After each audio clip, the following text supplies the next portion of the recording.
Hello everybody, sorry about the wind, but it is what it is. Very stormy today, unfortunately. But we're going to do a very quick winter garden tour. So here we've got a number of pots that you can see. So if that is in the back, in that grey pot, is a magnolia tree. And then we can see here a fig and another fig, and they are going to be the start of a massive fruit collection. So this tree here is a cherry tree, and it was actually planted in the ground in our previous home, but we've moved recently and we dug it up. So it's actually done pretty well. It had a number of fruits on it last year, which was actually quite surprising given how it had been ripped out of the ground and put in a pot. So hopefully this year it just continues to get more and develop pretty well and stay healthy even after being torn out of its actual environment. So this here is a plum tree, and this plum tree is my favourite. I absolutely adore the plums that come off of this tree. It's still very young, so the tree doesn't produce that much fruit just yet, but it is getting there, and it's really cool to watch it develop. Down here we have some giant sequoias. So as you can see, these are very, very small at the moment, which is pretty cool to watch them actually. So they're going to be massive one day, hopefully. Maybe, I think 20 feet tall, which is quite incredible, especially given how they start out so tiny. And I'm incredibly excited to watch them this year, and hopefully in the spring and summer they just start to shoot up, which would be really, really cool. And then we have some like leafy plants that my mum really likes, and a conker. So this conker is pretty cool because it actually has a little leaf on it, which is quite surprising given how it is winter, but it is pretty interesting. And horse chestnuts, if you didn't know, get their name because where the leaves fall off the trunks, they get this horseshoe shaped pattern on the stems, and that's where they get the name from. So this here is the eucalyptus bush. It's really, really leggy because it was actually kept underneath a massive tree and it was desperately searching for sunlight, which is what trees do.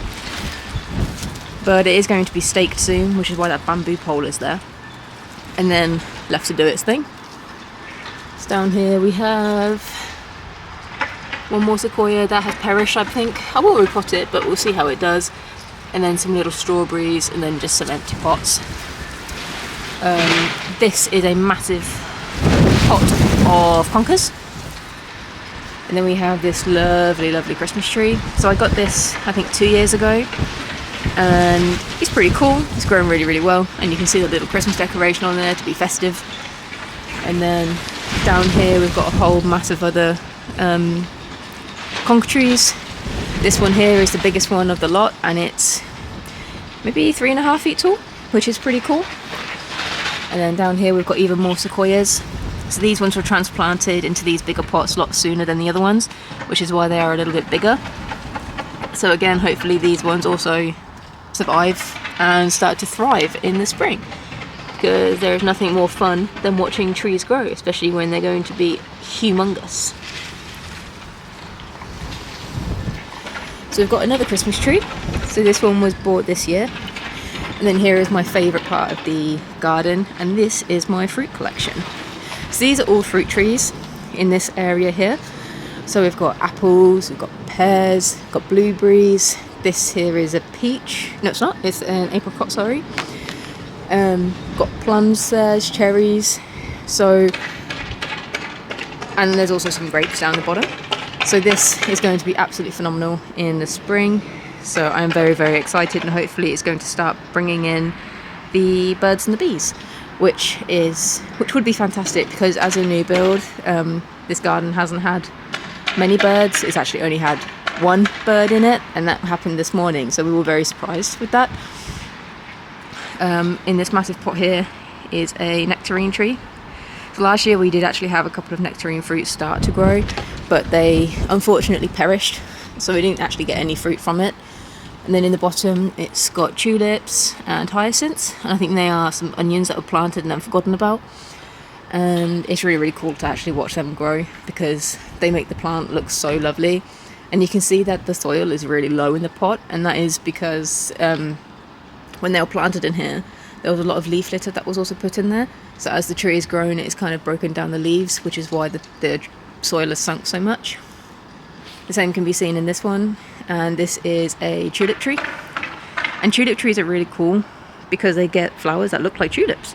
But this one is very, very young still, and they only start to get flowers when they're about 15 years old, so I'm not going to have a very long wait until that happens. But it's quite alright. I'm very excited to watch them grow the leaves anyway, so we'll just see how they do this year. Then this one here is my favourite fruit tree. So this is a pear tree. It's a conference pear tree, and it is glorious. She's absolutely beautiful.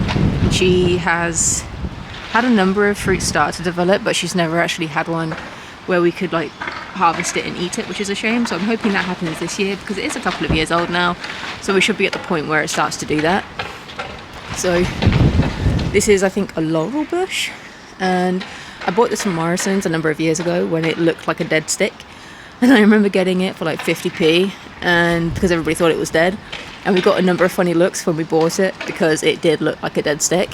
So all it needed was a bit of tender loving care, put in a pot, actually watered, and put outside. And now look at it. It's a beautiful bush and looks pretty healthy to me. So this is our second Christmas tree of the year. So it's also been repotted, obviously. And this here is the quince. This, much like the other cherry tree earlier, was torn out of the ground. And while it didn't have any fruit last year, it did survive and it did have leaves, so we're hoping that it continues to kind of get used to its new home. We actually repotted it today, so it should start to do a bit better because the pot it's in is a little bit bigger now. It's still not big enough, but as you can see, it's there, and it's kind of sandwiched in between these two just to make sure it's kind of a bit more stable because it is so tall and it is so tall and the pot is very small. So further on, this is my little alcove of conker trees.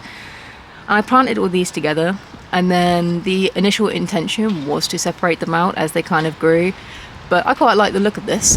It's kind of like a conker tree grove, so we're going to leave it as it is and just see what happens. But yeah, it's pretty cool. I mean, of course you shouldn't grow trees like this, they do need a lot more space, but it'll be natural selection at the end of the day, and the ones that are stronger will survive. So this tree here is a Bramley apple. It's a pretty big tree, to be fair, and you can see this tape on it here, and that is because I was playing with the dog and snapped that branch off. I taped it up and it managed to survive, and that actually had leaves on it last year, which was really, really cool. So that is on there just for like a support for now, so in a year or so I'll take that off, and then if the branch perishes, then it perishes, but it is doing really well so far. And then this is another cherry tree. It's got some Christmas decorations on it for the Christmas spirit, and it's also doing pretty well. So you can see the leaf and fruit buds. So the leaf buds are more pointed, whereas the fruit buds are more round and fat, which is quite nice to watch, especially when they start to actually produce pollen. This is a rose bush, another conker tree. This is a grape that needs a lot more support, and I will get to doing that, but not right now.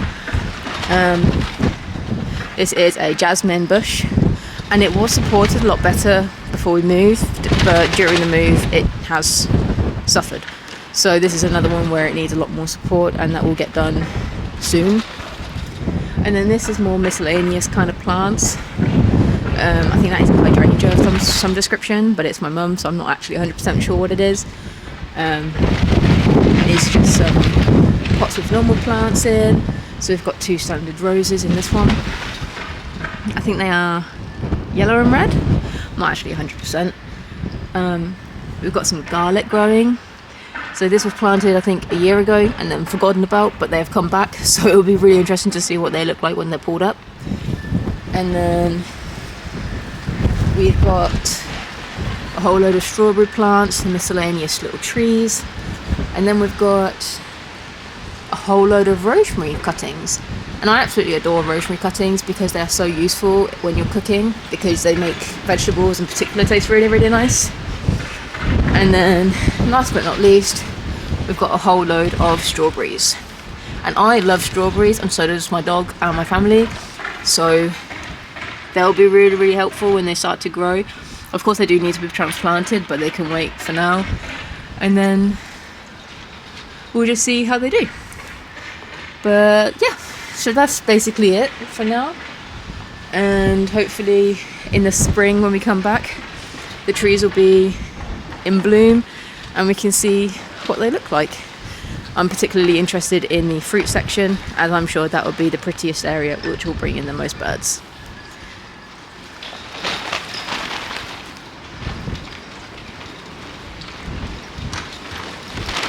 So thank you for watching, and I'll see you next time. Bye guys.